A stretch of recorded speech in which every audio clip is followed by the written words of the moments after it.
Change of wind, గాలి మార్పు అనే మాట ఉంటుంది కదా. అంటే సీజన్ మారడం, పరిస్థితులు మారడం, పరిణామాలు మారడం అని అర్థం కదా. అలాంటి సిచ్యువేషన్ ఇప్పుడు దేశ రాజకీయాల్లో కనపడతా ఉందా? ఆలోచన గల వాళ్ళు, స్టేచర్ ఉన్నవాళ్ళు, దేశవ్యాప్తంగా పాపులారిటీ ఉన్నవాళ్ళు వైఫల్యాల గురించి సూటిగా ఘాటుగా మాట్లాడడం దేనికి సంకేతం? పైగా కొన్ని మీడియా ఆర్గనైజేషన్స్ కూడా క్రిటికల్ స్టాండ్ తీసుకోవడం చూస్తూ ఉంటే ఈ దేశానికి ఒక 40-50 ఏళ్ల నాటి పరిస్థితులు కళ్ళ ముందు కదలాడుతూ ఉన్నాయి. ఇప్పుడు కూడా అంతటి స్టిఫ్ రెసిస్టెన్స్ రాబోతోందా అనే చర్చ ఆలోచన గల వాళ్ళలో, చదువుకున్న వాళ్ళలో, తెలివైన వాళ్ళలో జరుగుతూ ఉంది. నేను ఒక 4 సందర్భాలు కోట్ చేస్తా. అవేంటో పాయింట్ బై పాయింట్ చూస్తే వాటి ప్రభావం ఎలా ఉంటుందో, దేశంలో ఆలోచన ఎలా మారుతా ఉందో మనకు అర్థమవుతుంది. పైగా జనంలో కూడా ఎటువైపు చూసినా గానీ ఇప్పుడు నీట్ లాంటి సంక్షోభాల గురించి, ఆర్థిక వైఫల్యాల గురించి చర్చ జరుగుతూ ఉంది. అయోధ్య విరాళాల ప్రస్తావన అన్ని వైపుల నుంచి వస్తూ ఉంది. వీటన్నిటినీ కవరప్ చేసేందుకు, ఛాలెంజెస్ ని మిటిగేట్ చేసుకునేందుకు మోడీ కేబినెట్ పునర్వ్యవస్థీకరణ, మార్పులు చేర్పులు చేయబోతున్నారు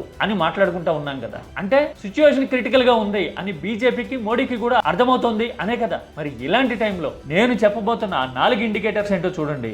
సబ్జెక్ట్ ఓరియంటెడ్ గా, లాజికల్ గా, అన్నిటికీ మించి హిస్టారికల్ ఫ్యాక్ట్స్ ని రీకనెక్ట్ చేస్తే గనక భవిష్యత్ రాజకీయం ఎలాంటి ప్రివ్యూ చూపిస్తా ఉందో మనం మాట్లాడుకుందాం.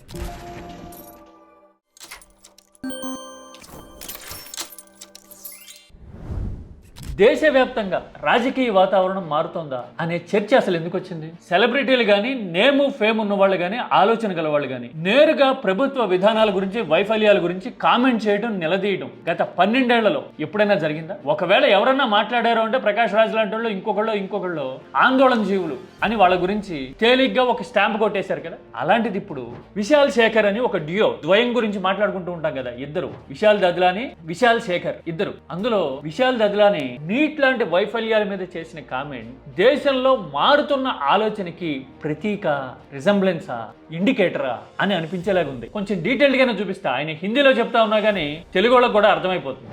नीट पेपर लीक से तकलीफ हुई है and this is going to destroy India. Elect better people man. अच्छे लोगों को, एजुकेटेड लोगों को वोट दीजिए.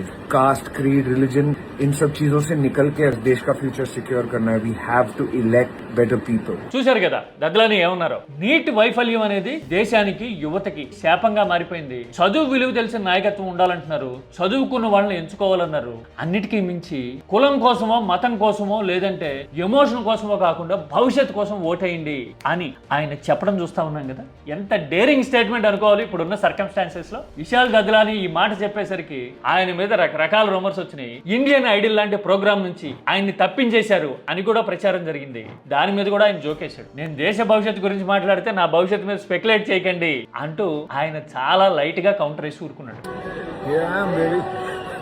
అంటే దేశం గురించి నిజం మాట్లాడాము, ఇందులో ఆందోళన పడాల్సిన పని లేదు అని చెప్తున్నట్టు కదా. విశాల్ దద్లాని అంటే దేశవ్యాప్తంగా పేరున్నవాడు, బాలీవుడ్ సినిమాలు చూసే వాళ్ళకి తెలిసి ఉంటుంది. బిగ్ టికెట్ మూవీస్ అన్నిటికీ ఆయనే మ్యూజిక్ డైరెక్టర్. ఇంత స్టేచర్ లో ఉన్నవాళ్ళు ఒక వైఫల్యం గురించి, దట్టు చదువు ప్రాధాన్యం తెలిసిన, చదువుకున్న నాయకత్వం దేశానికి కావాలి అని తీక్షణమైన క్రిటికల్ కామెంట్స్ చేయడం అనేది నిజంగా మారుతున్న పరిణామాలకు ఒక ఇండికేటరా? అంతేనా? ఇది నేను చెప్తానన్న పాయింట్ నెంబర్ 1. ఇక రెండోది, మీడియా ఆర్గనైజేషన్స్ అన్ని ఒకవైపునే ఉన్నాయి, అధికారంలో ఉన్న వాళ్ళకి కొమ్ము కాస్తున్నాయి అనే అసహనం, ఫ్రస్ట్రేషన్ చాలా మందిలో, తెలివి ఆలోచన ఉన్న వాళ్ళలో ఉంది కదా. ఆ రెండు లేకపోతే ఆలోచన లేకపోయి ఉండొచ్చు, అది వేరే విషయం. కానీ ఆలోచన గల వాళ్ళలో, తెలివి గల వాళ్ళలో ఆ అసహనం ఉంది కదా. ఇలాంటి అసహనానికి ఒక మీడియా జైంట్ సమాధానం చెప్తా ఉంది. Indian express. Yes, Indian express ఈ మధ్యన ఎలాంటి స్టాన్స్ తీసుకుందో నేను ఒక క్లిప్ చూపిస్తా.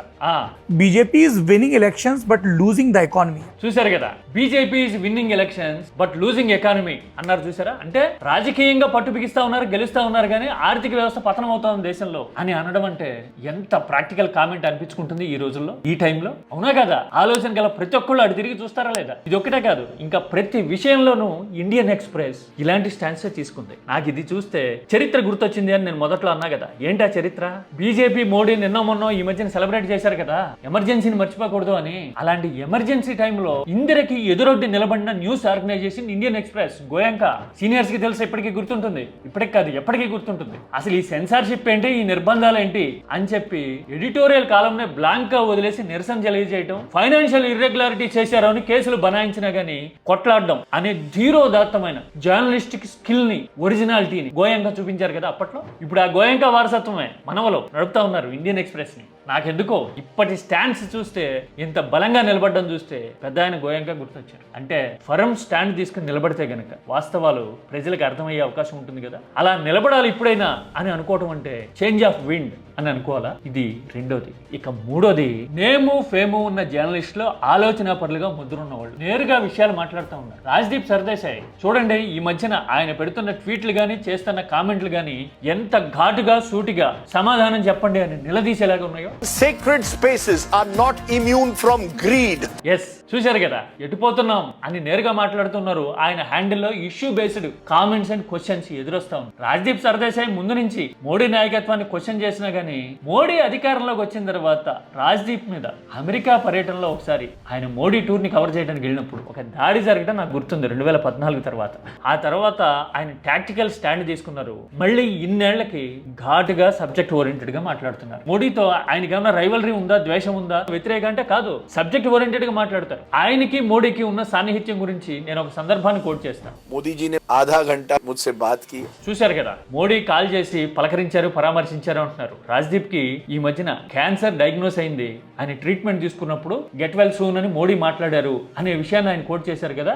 అంత పరిచయము సాన్నిహిత్యము ఉన్నా గానీ సబ్జెక్ట్ మాట్లాడుతున్నారు అంటే దేశంలో చేంజ్ ఆఫ్ విండ్ అనేది మొదలైంది. సబ్జెక్ట్ గురించి మాట్లాడడము, సబ్జెక్ట్ ప్రివైల్ అవడం స్టార్ట్ అయింది అని అనుకోవచ్చా. ఇది ఇన్సిడెంట్ నెంబర్ 3. ఇక నాలుగోది, ఇండిపెండెంట్ మీడియా, డిజిటల్ మీడియా జెన్జీతోనూ కొత్త జనరేషన్ తోనూ కనెక్ట్ అయ్యే మీడియా క్వశ్చన్ చేయడము, టాక్సిక్ ఆలోచనలని డీటాక్స్ చేయడం, ఉతికి ఆరేయడం మొదలైంది. క్వింట్ అనే ప్లాట్ఫామ్ లో వచ్చిన ఒక ఆర్టికల్ చూపిస్తా మీకు, చూడండి. ఓ పక్కన మెజారిటేరియనిజంతో దేశంలో రాజ్యాంగబద్ధమైన సంస్థలన్నీ కుదేలవుతుంటే, కూలబడతా ఉంటే, కూల్చేస్తా ఉంటే, అదేంటి చాలా మంది ఇప్పటికీ రాహుల్ గాంధీని ఇంకొకరిని అటాక్ చేస్తున్నారు, ఇది తెలివి తక్కువదనం కాదా అని అడిగింది కదా క్వింట్. అంటే అసలు ఇష్యూ ఏంటి, జరుగుతున్నది ఏంటి, మీరు ఎవరి గురించి మాట్లాడుతున్నారు, ఎవరి మీద ద్వేషాన్ని చూపించాలనుకుంటున్నారు, అసలు ఇష్యూ గురించి కదా మాట్లాడాలి అని క్వశ్చన్ చేయడం స్టార్ట్ అయింది. చూసారా, అంటే సబ్జెక్ట్ ప్రివైల్ అవుతోంది అని అనుకోవచ్చా. ఇది 4వ ఇన్సిడెంట్. వీటన్నిటికీ తోడు జనబాహుళ్యంలో మీలో మనలో అందరం మాట్లాడుతున్న ఇష్యూస్ చాలా ఉన్నాయి కదా. మచ్చుకి కొన్ని టచ్ చేద్దాం. రామ మందిర విరాళాల వ్యవహారం ఇప్పుడు దేశవ్యాప్తంగా చర్చకి దారితీసింది కదా. విరాళాలంటే